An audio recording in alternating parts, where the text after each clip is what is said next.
There's a version of success that looks really good on paper. The revenue is there, the clients are there, the credentials are there, you have it all. But yet at the end of the day, you feel exhausted in a way that a good night's sleep just doesn't fix.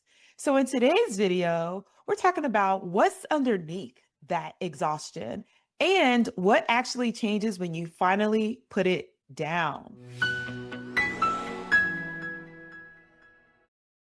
So let's talk about where this proving energy comes from. This desire to prove, and not even a desire, it's almost like a default. Where did this come from? So at some point, having that drive that got you to where you are, where you feel like, okay, this was once a dream, but now this is my reality. And yeah, you're supposed to be happy about that. And in some ways, yes, you praise that, you're grateful for that, but something has shifted to where it's not really all you thought it would be. And so, what started as you having ambition now feels like it's pressure pressure to continue, pressure to perform, pressure to get to that next level and the next level, and then the next thing and the next thing, right? It's like it's never enough. It's like you had to keep justifying your seat at the table. You have to keep demonstrating that you belong, that this is real. And you keep producing evidence that you are as good as people think you are. But what happens is that the goalpost keeps moving. It keeps moving. Every win that you have, it leads to a bigger ask. Generally and usually, that ask is coming from yourself. So maybe once upon a time, do you remember when that first goal was to hit $100,000 in revenue? That's all you wanted. $1,000 in revenue in my business. I can't wait to get there. Once I'm there, it's going to be a mama, I made it type of situation.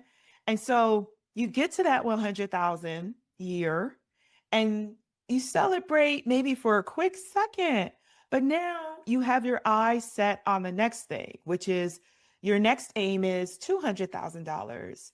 You feel like, okay, I'm here, but nothing really changed. Why am I not so excited about this? So now you're on your next goal, $200,000. Get the clients, get better clients, get higher paying clients. And yes, these are all great things to strive for. But what we want to pay attention to is our energy when we're striving, when we are setting these goals, when we have these desires. How's our energy? How's our energetics? Is it still fun or does it feel like hustle? Hey, you tend to build the thing, right? You built the thing, you hit that revenue mark, and now it's like, okay, it's time to build something even bigger. And somewhere within that journey, within that cycle, the joy of building quietly left the room. The joy burned away. And now it's like hustle, hustle, hustle. And I know this firsthand. My name is Chika Obi. I'm a CPA and empowerment coach. I work with women who have built the thing and are low key wondering why the thing doesn't feel like enough. If that's you, then stick around, subscribe to my channel, and stay close so you don't miss a thing. All right, so what performing worth actually looks like. So when you are performing your worth, your value, this is what it looks like. It doesn't always look like you're overworking, right? Sometimes it's more subtle. It's more subtle than overworking, working all these long hours. It could be something so subtle as spending 30 minutes crafting an email or a text message, something that should have just took you 30 seconds. And why did it take 30 minutes? It's because you want to say exactly the right thing. But the thing is, when it comes to, okay, what is the right thing? You reflect that on the person that is receiving this message. You put yourself in their shoes. You wonder, oh my gosh, is this too mean? Is this too direct? How does this come across, right? So you're second guessing everything because You don't want the other person on the receiving end to feel some kind of way.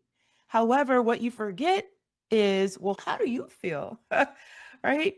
Remember, all we want to do is be professional, be respectful. And as long as we're doing those things, we really can't dictate how somebody else is going to feel, because you can say the nicest thing and somebody still gets upset.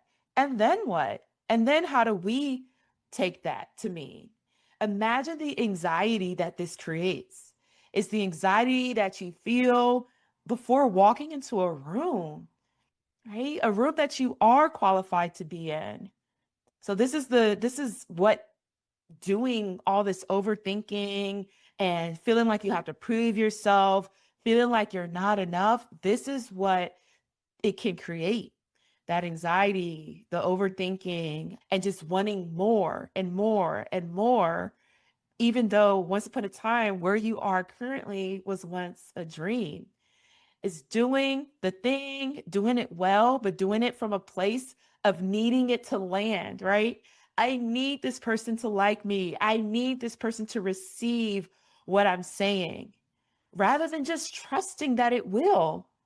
Trusting in yourself, trusting in who you are, trusting that you are coming from a place of meaning well, you're coming from a place of resourcefulness, coming from a place of experience, of professionalism. So you have all of that set for you. And so all you got to do is let go and trust. We can't control how things will go, how somebody will respond, but we trust that because we meant well, it'll be what it'll be. Literally, that's it. The difference here between showing up and showing up to be approved of, right? That's the difference. You want to show up and have no ties to the outcome. It's not about someone else's approval. All we need is our self approval. We approve of ourselves, we trust ourselves. That is it. That's all we can control. Okay. Now, showing up to be approved of course, they look the same from the outside, but how does this feel in the inside, right? It feels completely different. When I'm just showing up and I'm being me, I'm being true to who I am, I feel confident, I feel present, I feel excited. But when I'm showing up for other people to approve of me, I'm feeling anxious, I'm feeling uncertain, I'm in my head, right? Things don't flow well, things are choppy, I feel nervous, right? So they might look the same because I'm in the room, I'm showing up, but they feel completely different. And I know the one that I want to feel like. I want to feel smooth and in flow and relaxed and full of joy. That's what I want to feel. So I'm going to show up and be me. This is the identity shift. Here's what changes when you stop proving yourself. You start making decisions from a completely different place, not from a place that will look good, not from a what you will get the most response from. No, not trying to prove, but you it looks different because you start making decisions based on what's actually true for you, what actually feels good to you. You stop saying yes to things that drain you because you're afraid of what a no will cost you. You stop shrinking in rooms where you actually belong. You paid to be here. You got to where you are. You deserve this. Okay.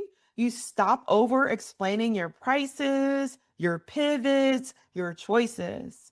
And I'm speaking from firsthand experience. In the beginning of my entrepreneurship career, which started 16 plus years ago, it took me my first 7 years of being a people pleaser. And the reason that I finally stopped being a people pleaser is because no matter how nice I was, it seems like people wanted more and more and more.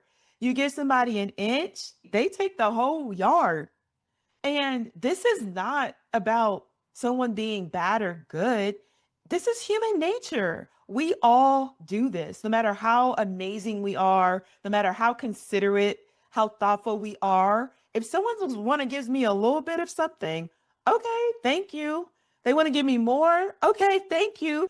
I'm not thinking like, am I taking too much? No, like you're offering it to me. You're offering it to me. So I offered and offered and offered and offered. And one day a client decided they were not going to pay me. The more work I did, the more I stayed up late to get their things done early over the weekend, none of that mattered.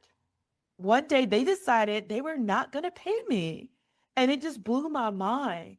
But that's what I needed. I needed that. Ended up taking that client to small claims court because it was a pretty penny, right? Mind you, by the way, this person owed me money for over 6 months of work. So I continued to do the work, do the work, do the work, thinking, okay, they're going to have the money. They've been a long-term client. Nope. One day they're like, I don't owe you nothing. He literally said that to me 7 years into entrepreneurship. And I needed that lesson. It was a hard lesson. It was an unfortunate lesson. But sometimes we need to be backed into a corner before we realize, oh, no, you got the wrong one today.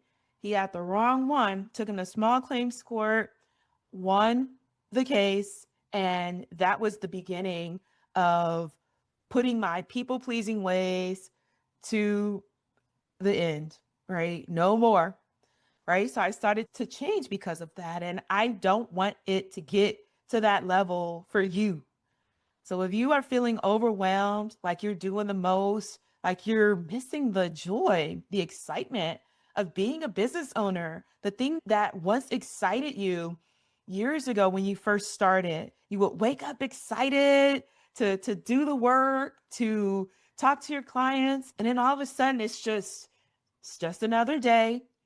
If this is you, now you realize, okay, maybe I'm trying to prove myself in some kind of way, right? Maybe it's not to your clients. Maybe it's comparison syndrome. You're comparing yourself to all these people on the internet thinking that, oh, she's only been in business for 2 years and she's a millionaire.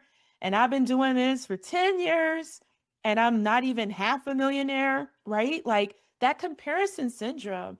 At the end of the day, yeah, money matters. Money does matter. But above money, it's your happiness, it's your enjoyment, and it's your peace, really. It's truly your peace. So I would trade, give me peace for stress and overwhelm any kind of day, any day. I want peace. Okay. And just think about the energy that goes toward trying to maintain a performance, working with clients that drain your energy, saying yes to this next project and then this next course just to get ahead, but you really don't want to be doing the thing anyway. Think about all that energy drain. Okay. But when you're doing the thing that you enjoy, yes, it's still taking energy. But isn't it crazy that when we do things that we actually enjoy, it feels like we have infinite energy? But when we're doing something that, we don't want to do, it feels like we're being drained of that energy. So use that as a test.